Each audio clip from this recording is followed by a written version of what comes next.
Now we're going to look back at the weekend's Premier League football with Dijk Hamann, formerly a great player for Liverpool, scorer of the first goal in the penalty shootout when they beat AC Milan to win the Champions League in 2006, I think. It's part of history, part of Liverpool history. And I'm also going to talk to Didi about Bayern Munich, who are struggling 7th in the league, 7 points behind the leaders. And this is a crisis for one of Europe's great clubs. Didi, the first thing I want to talk to you about is Manchester City, Manchester United. United really blew them away in the first half hour of the game, took a 2-goal lead, and never really looked like losing it. It looks like City they're not going to retain their title, but it looks like they have big problems, particularly in defence. Yeah, I think what we've seen on the weekend is what's been documented over the last 2-3 years. Their Achilles heel is their defence. United, for the first time in a while, showed what they're capable of. I always thought that group of players is better than actually showed. On Saturday they did. But City, obviously the defence is their problem. They concede too many goals. I think they concede goals too easily. And you wonder, he's here for a few years now. Yes, they've done well in the league.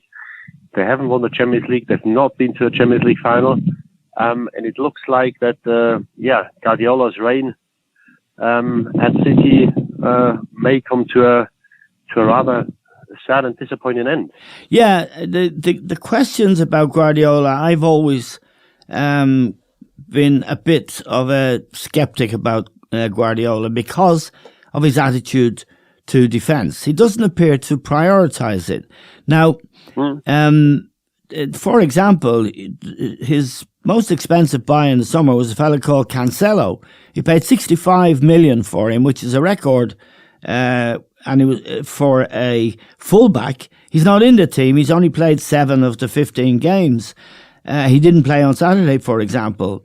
But wherever he's been, and I want to ask you about this. I mean, when he was at Bayern Munich, I recall him moving Philipp Lahm, who was one of the best fullbacks in the world, if not the best, into midfield. Alaba was another player who he moved into midfield, who'd been a fullback. Was his attitude to defending at Bayern Munich the same? Well, I don't think it was any different to what he did at Barcelona, but I think the difference is that, obviously he had a very dominant team in Munich, the same in City in the league. But I think when you look at the Champions League, he's been at Bayern Munich now in City, I think for 6 or 7 years altogether. And with the two teams, with the two clubs who always got a challenge for a Champions League title, he's not been to one final. So I think that goes to show that when it comes to the top, or when it comes to when it really comes to the knockout games in the semis, quarters, semis, when you play against the best teams, that his teams didn't stand up to the test. And so far he's only won the Champions League with Barcelona. Other managers have done that. And when you look back now over the last 6-7 years, there's no doubt he's an exceptional manager. But can he be classed a great manager or the greatest? And I think there's huge question marks, because I think other managers have done more in the recent 6 or 7 years with teams not as good as the ones he managed. Yeah, I mean, the point I would make, and it's an interesting point you made, that he didn't do any more at Bayern Munich than had been done before him. In fact, they won the treble, I think, the year before he went there. And at Manchester City, Mancini won 2 Premier Leagues, and Pellegrini won the Premier League as well. And he's come to City, and that's what he's done. He's failed at the Champions League level, I think, Didi, because no matter how good you are at pressing and keeping the ball, when you play the real top sides, you're going to have to defend against Bayern Munich, against good teams, and even against Manchester City in the semi-final last year, they couldn't defend. And this kind of willful ignoring of the basics of the game is the question mark that remains around his view of the game and his ability as a coach. Yeah, and it comes down to the legacy he leaves, because I read an interview that Allegri said we missed a lot of years chasing Champions League glory because we follow Pep too much, and everybody thought the way he plays at Barcelona is the way to play football. Now, if you've got Iniesta, Xavi, and Messi going forward, if you've got Puyol and Piqué at the back, then you can play a certain way. And Mascherano played a lot of times in the back line. Yep. Now, if you've got these players, you've always got a chance to win the Champions League. He's not managed to even reach a final. And if you look at the finalists over the last 6 or 7 years, you look at Spurs, you look at Atletico Madrid. Yep. And I don't think they have half the team or had half the teams Bayern Munich or Man City had in recent seasons. That's right, and nor did they have the resources that he has at Manchester City and that he had at Bayern Munich. I mean, we've talked about this before privately when we've been having a drink, but when he was at Munich, was his 3 years there considered a success, or was he brought there specifically to win the Champions League and to upgrade the club? As you said, they won the treble. They won the German Cup. They won the league. They won the Champions League against Dortmund at Wembley. Yeah, that was under Jupp Heynckes, wasn't it? That's right. The season before he came, so he took over a Champions League winning side, and of course we know it's hard to defend it. Even though Real Madrid proved us wrong in recent season and showed us it's possible. And he came here to win the Champions League. The club wanted that. He wanted that. He won the league. I think he made certain players better. Was it deemed a success? I think it was deemed a success by the club because they bought into the Guardiola myth and they did everything to keep him. So I think they wanted. I think the club still deemed it a success. I think he lost 3 semi-finals against the Spanish teams, against Atletico, Real, and Barcelona. Some of them in devastating style, I've got to say. 5-0, I think. Naive and, I think 5-0 against Real Madrid, I think, on aggregate. That's right. That's right, one of them. And so if you ask me, I'd say if you've got a team like that, you've got to reach a final in the 3 years you're there. And the same for City. So I think at Munich, he probably didn't have the resources he has at Manchester City. But if you look at his tenure at Man City, I've got to say what he's done in the league, fantastic. To get more than 100 points, the way they won the league last season, winning the last 13 or 14 games was exceptional against a very good Liverpool side. But I think, as you said, I think in the Champions League he fell short. Okay, now, Didi, Manchester United fans will be happy with that result. And I don't think many people, and I include myself, John and Liam, we don't think that Ole Gunnar Solskjaer has the personality, if you like, and the presence to manage Manchester United. But I would say, and we have admitted, he hasn't been afraid to give the young players like Rashford and James and a young fella called Williams who didn't play at the weekend. He hasn't been afraid to give them the opportunity, and he hasn't put 10 men behind the ball. They go and play with real flair at times. So they're not a team that's afraid. And now they're 5th in the Premier League. Considering what he has at his disposal in terms of players, he's doing all right. I think that's a fair assessment. I think he's doing all right. Having said that, Rashford was an England international before Solskjaer took over. So he's a young player, but at the same time, I think he played a lot of games for his young age. The same with Martial. Yeah. Another player who's pretty much a certainty when it comes to the team selection is McTominay. Yes. Who he seems to play most weeks. So yes, he's not afraid to throw them in, but it's a results business. And overall, I don't think results have been good enough, because in Maguire they brought a player in who cost a lot of money. They've got one of the best, if not the best, keeper in goal. So I think he's got to do better. I think he's done all right so far. Yes.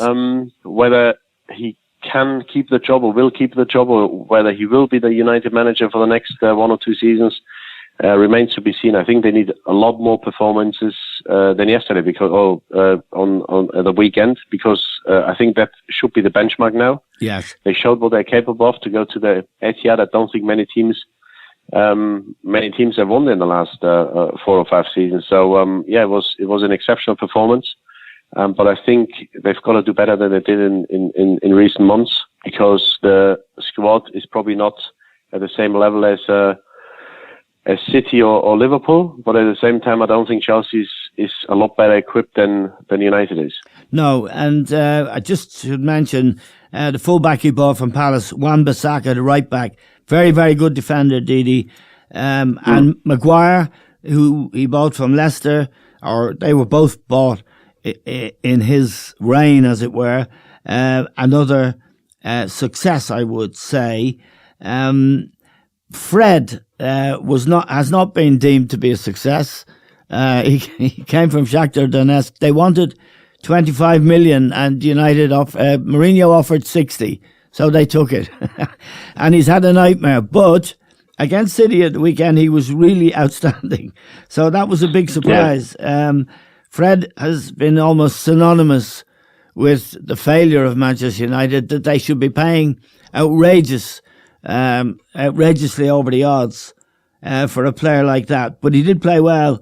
Again, there's another point about City, and it explains maybe why Fred did play so well. They're not pressing and hunting down the ball the way they used to in the last 2 seasons. That pressure they put on their opponents, the press, they're not doing it. Therefore, they're exposing their defence more than the defence is able to cope with. Yeah, that's right. I think their eagerness and willingness to do that extra yard. I think it was always a part of Guardiola's teams which didn't get enough credit or mention, because even at Barcelona, I think they always had that willingness as soon as they lost the ball. Yeah. To win it back. And the other thing is, once you stop doing this, when you look at Barcelona, Manchester City, in the most successful times, they always had 70-75% possession. So if you're on the opposition's team, and I know that full well, for example, when we used to play Arsenal, when you're under the cosh for large parts of the game, when you do have the ball, a lot of players don't want the ball. So It doesn't take much to win the ball back.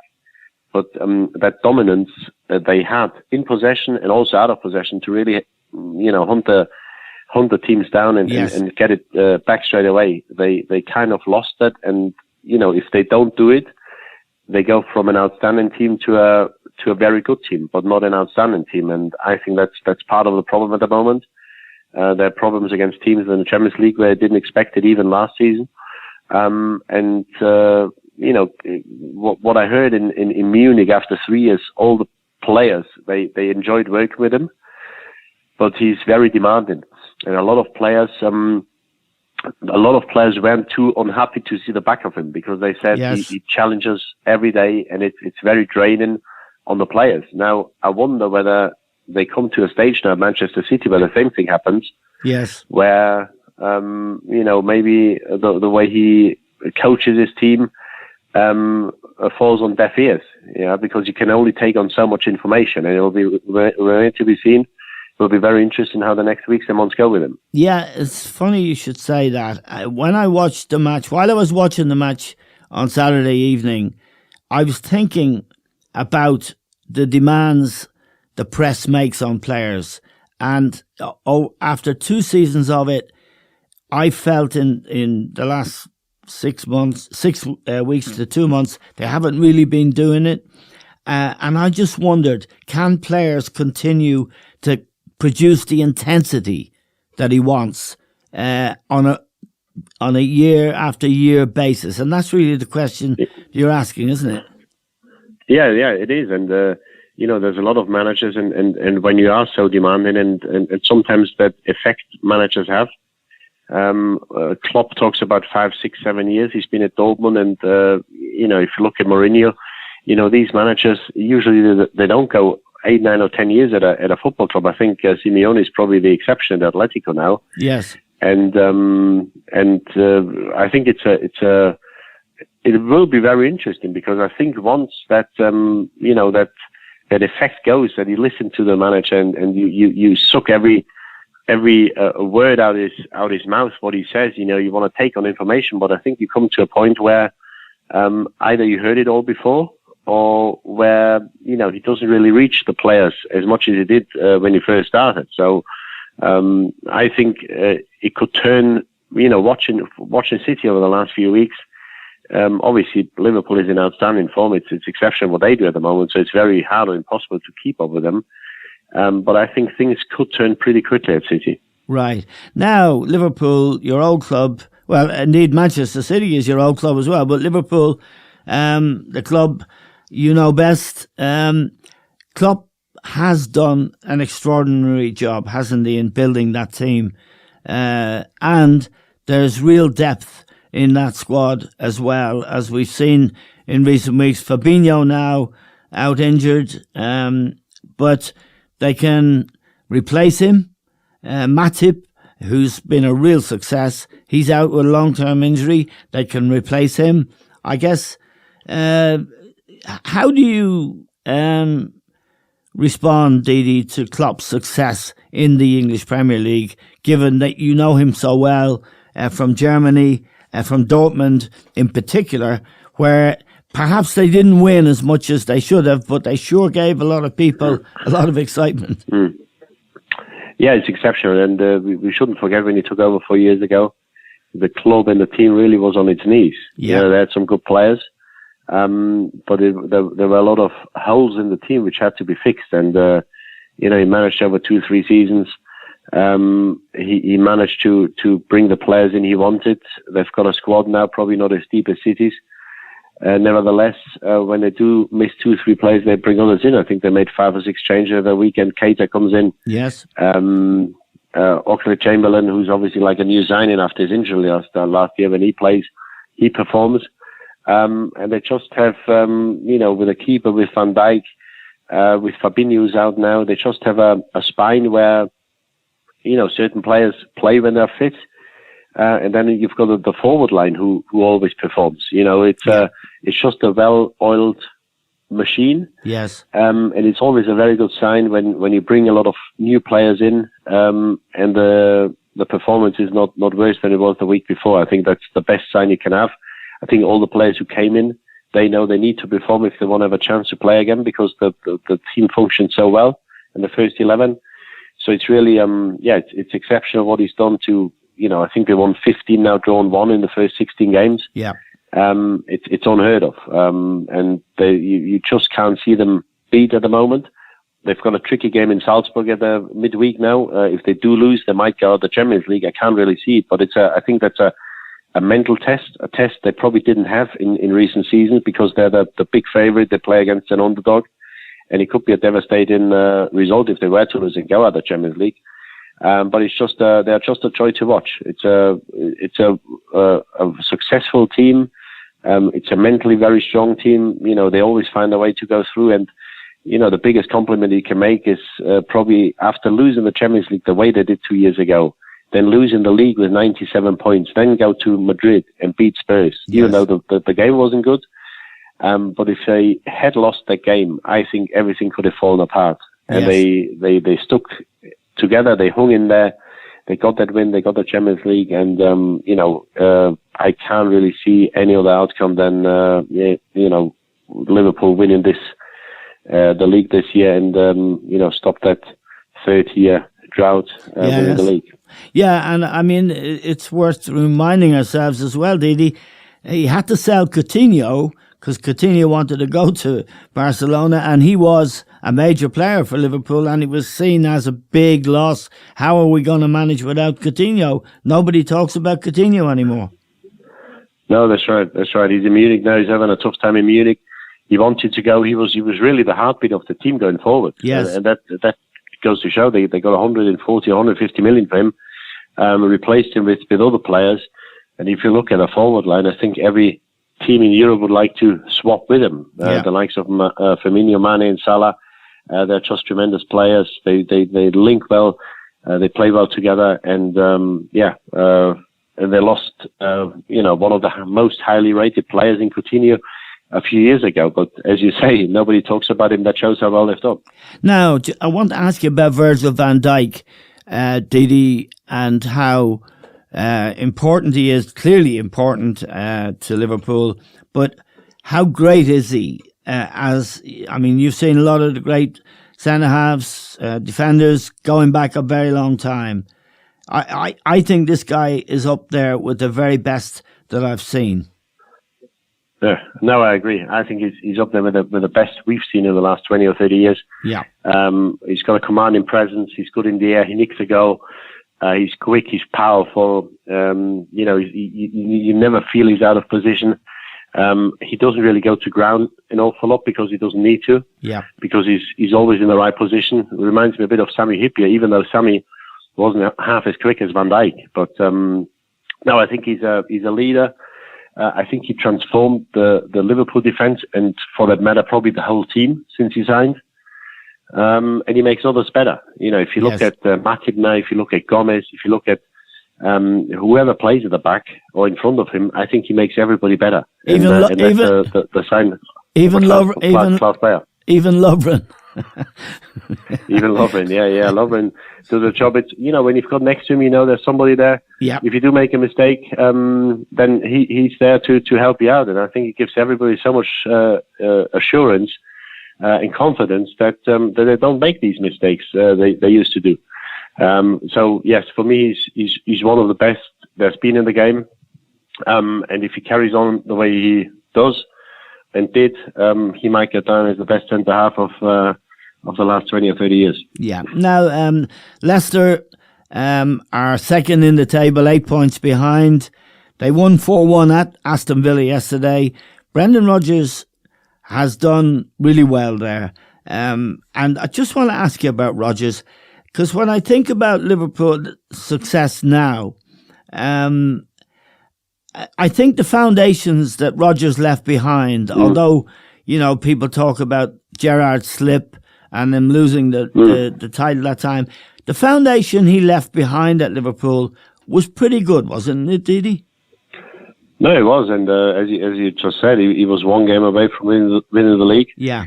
Unfortunately, they didn't, but I think he changed the mindset. I think he brought players on, he brought players forward, and if they had won the league, maybe he would still be in charge. Then he had a successful time in Celtic, and now he's inherited a good team, and I think he made a good team even better now, and they've got some very interesting players. And they're great to watch, and I think he just deserves every little bit of success. While he extended his contract now, that some of the clubs who are struggling at the moment didn't look at him, because I think he's one of the most interesting, promising managers in the Premier League. Yeah. What he does at the moment is fantastic. The way Liverpool go, I think it's very hard to keep up with them, but they've got a nice cushion to fifth place, so I think we see Leicester in the Champions League again next season. Okay, now Didi, Bayern Munich are seventh in the Bundesliga. They lost to the leaders, Mönchengladbach, at the weekend. They sacked their coach recently. What's happening to FC Hollywood? Well, it's unsteady times. Uli Hoeneß left the presidency and his position at the club. He's only in an advisory role on one of the boards. The manager had to go. There was a lot of unrest in the dressing room. I think a lot of players lost respect for him and fell out with him. The assistant took over. He did ever so well, kept 3 or 4 clean sheets, won games. But now they lost the last 2. Probably shouldn't have lost them because they played okay, created a lot of chances, but didn't take them. And it's an interesting time, because they said they go with this guy, Hansi Flick, till Christmas, maybe till the end of the season. But now they say that Pochettino is not a target for them because they want somebody who speaks German. Now, I don't really understand that. I think you should at least speak to Pochettino and see whether he wants to come to Munich, because I think he's one of the top 3 or 4 managers in the world at the moment. And only because he doesn't speak German, I don't think should be a criteria for a club like Bayern Munich to take over the position. So they're 7th in the league. They play Spurs now. They already qualified for the last 16 in the Champions League, but it's very rocky times for Bayern Munich because they're not used to losing, and they don't take losing too well. No, and people who watched them demolish Spurs 7-2 at the new stadium in London will be surprised to realise how much of a struggle the Bundesliga has been for them this year. They were absolutely devastating that night. Gnabry in particular, but Lewandowski, of course, as well. Yeah, no, they were, but at the same time, I think Spurs had some very good chances in the first half. I think they were quite fortunate to be ahead or level at half-time by Munich. I think Son had a couple of very good chances, Dele Alli, so it could have been different at half-time, and then they scored 2 or 3 goals towards the end. And I think in all, they had 9 or 10 shots on target, and they scored 7 of them. Yeah. Now, you have these days once a year, once every 5 years. Fortunately for Munich, or unfortunately for Spurs, it was on the night. But it pretty quickly fell apart. And obviously, at the same time, we know the problems Spurs had at the time. There was a team that wasn't going well. They were struggling in the Champions League. So maybe they overestimated that result a little bit, because I think they played Spurs at a pretty good time. Okay, a last question about Bayern Munich, Didi. Are they a big club now in terms of the money, the power to get the best players to go there, to compete in the transfer market? I noted a comment about a year or 18 months ago, Karl-Heinz Rummenigge, who is still a very influential figure there, when he was asked about a 200 million transfer, he said, I'd rather build a new stadium than buy him. Yeah. Now, are they really, like a lot of great old clubs, particularly some of the Italian clubs, Inter and AC, are they in the top tier, or are they financially unable to keep up? Well, if you look at reputation, in the same league as Real Madrid, Barcelona, AC Milan, Juventus, I think the problem they've got, because years ago, if they wanted a player, whether it was in Germany or from abroad, 9 out of 10 times they will get him. Yeah. Now, with the financial power the Premier League has, they compete with more teams, and they compete with teams who've got an awful lot more money than them. So if they do want a player, a top player, they probably don't get him because he goes to Manchester, he goes to London. Yeah. And I think this is the challenge they've got at the moment. They attracted Hernandez from Atletico, who's injured at the moment, for 80 million. So they're not afraid to spend the money. But when it comes to the top players, if you look at Frankie de Jong from Ajax, if you look at De Ligt, yes. If you look at others, I'm not even sure whether they bid for these players, because they know we can compete with the likes of Manchester City, Manchester United, maybe not so much Chelsea or Real Madrid or Barcelona. I think that's the situation they face at the moment. I think they did it very well in recent season. They always competed in the Champions League without winning it. But I think the challenge will get harder and harder, because if a Bournemouth or a Watford can spend 30, 40, 50 million, and Everton can spend that sort of money for a player, then you're in a battle to get players. So this is something they have to live with. As I said, so far they did it really well, but I don't think it'll get any easier for them. Okay, Didi, it's great to talk to you, and thank you very much for joining us from Munich.